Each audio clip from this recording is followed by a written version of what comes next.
দেশের প্রথম রূপপুর পারমাণবিক বিদ্যুৎ কেন্দ্র প্রকল্পের নির্মাণ কাজের সঙ্গে কম বেশি ৫,০০০ রাশিয়ান নির্মাণ শ্রমিক ও প্রকৌশলী যুক্ত। এ রাশিয়ানদের সুবাদে স্থানীয়দের মাঝে রুশ ভাষা ও জীবনধারার এক নতুন জানালা খুলেছে। সেই সঙ্গে রুশ ভাষা ও সংস্কৃতি শিখছে স্থানীয়রা। চাঙ্গা হচ্ছে অর্থনৈতিক কর্মকাণ্ড। বেকারত্ব দূর হওয়ায় গ্রামে এখন আর সে পরিবেশ নেই। পারিবারিক সামাজিক শৃঙ্খলা ফিরেছে। প্রায় ৫,০০০ বিদেশি কর্মীদের পদচারণা রয়েছে এখানে। সব মিলে রূপপুর এখন যেন রুশ নগরীতে পরিণত হয়েছে। গ্রিন সিটির বাইরে চারপাশে গড়ে ওঠা শপিং মল, রেস্তোরাঁ, ক্যাফে, সেলুন, কাঁচা বাজার সহ অনেক দোকানে রাশিয়ান ক্রেতাদের দৃষ্টি আকর্ষণের জন্য রুশ সাইনবোর্ড ঝোলানো হয়েছে। ফল ও সবজি বিক্রেতা থেকে শুরু করে প্রয়োজনের তাগিদে অনেকেই শিখেছেন রুশ ভাষা। রাশিয়ান নাগরিকদের চলাফেরায় বোঝার উপায় নেই এটা বাংলাদেশ নাকি রাশিয়ার কোনো নগরী। দোকানপাট, রেস্তোরাঁ, মাংসের দোকান, কাঁচা বাজার, এমনকি সেলুনগুলোতেও বাংলার পাশাপাশি ঝুলছে রুশ ভাষার সাইনবোর্ড। বিদেশি নাগরিকদের কেনাকাটা সহ দৈনন্দিন নানা প্রয়োজন মেটাতে পাকশি, শাহাপুর, রূপপুর ও ঈশ্বরদী শহরে গড়ে উঠেছে একাধিক বিপণী বিতান, আধুনিক shopping mall, super shop, resort ও তারকা হোটেল। উন্নত মানের হাসপাতালও নির্মাণ করা হয়েছে। রূপপুর পারমাণবিক থাকার কারণে এই গ্রিন সিটিতে পর্যাপ্ত পরিমাণে রাশিয়া থাকার কারণে আমাদের এই ব্যবসা প্রতিষ্ঠান তাদের উপর নির্ভর করেই চলে। যেমন এই যে আলু, রাশিয়ান ভাষায় এটার নাম হচ্ছে কাত্তুস্কা। যেমন এই যে পেঁয়াজ আছে, পেঁয়াজকে ওরা বলে লুক, আর মার্কোকে বলে, গাজরকে বলে হচ্ছে মার্কো, এবং এটারে বলে হচ্ছে তারা, এটা বাংলাতে বলে বিট, কিন্তু রাশিয়ান ভাষায় এটা হচ্ছে সিগলা। তো রাশিয়ানরা এখানে থাকার কারণে আমাদের তাদের ভাষা, তাদের সাথে দীর্ঘদিন মেলামেশার পর কারণে তাদের ভাষা বুঝতে আমাদের কোনো সমস্যা হয় না। এটা বলা হয় রাশিয়ান গ্রিন সিটি আণবিক প্রকল্প।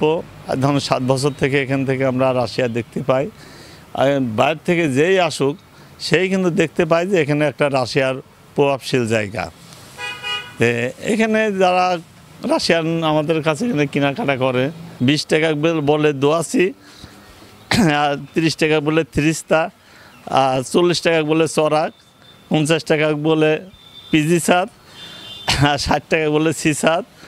আর এগুলো রাশিয়ার থেকেই শিখছি, ওরাই শেখাইছে। Магазин там меня зовут Абдурашидан Бадарс. Он Russian много там привезли там магазин и он. আমি একটি সুপার শপে জব করি, মেসার্স আব্দুর রশিদান বাদার্স সুপার শপের নাম।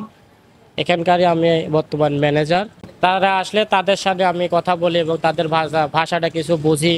মানে আমার দোকানে যেগুলো প্রোডাক্ট আছে আমি ম্যাক্সিমাম ভাষাটাই ওর সাথে ট্রান্সলেট করে বেচা বিক্রি করি। আর রাশিয়ানরা আসে চাই ধরনের টিস্যু, সাপিয়াটকি বলে, সাপিয়াটকে বললে টিস্যুটা বোঝায়, টিস্যু নিবে সেইটা আমরা বুঝতে পারি।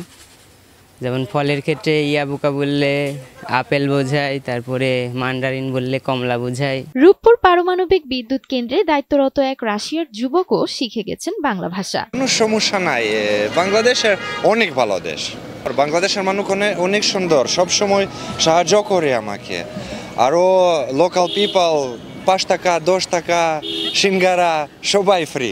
রাশিয়ার ভাষা শেখা ও বলার প্রবণতা তরুণ প্রজন্মের মধ্যেই সীমাবদ্ধ নেই। এলাকার প্রবীণরাও ব্যবসার সুবিধার জন্য ভাষাটি শিখে নিয়েছেন।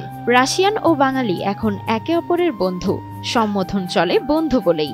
Green city good, very good, Ishwardi good, Rajshahi good, all good, Rupur good, Bangaman good. I'm come Ishwardi all time, all holiday time.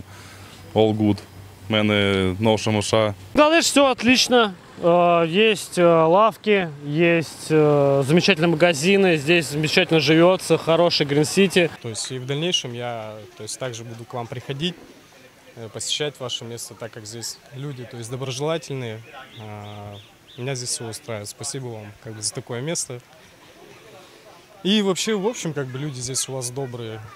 Я не пожалел, что прилетел в вашу страну, так скажем. উনি বললেন যে উনি এটাতে আজকে প্রথম না, সে প্রতি সপ্তাহতেই এখানে আসেন, সামনেও এখানে আরো আসবে।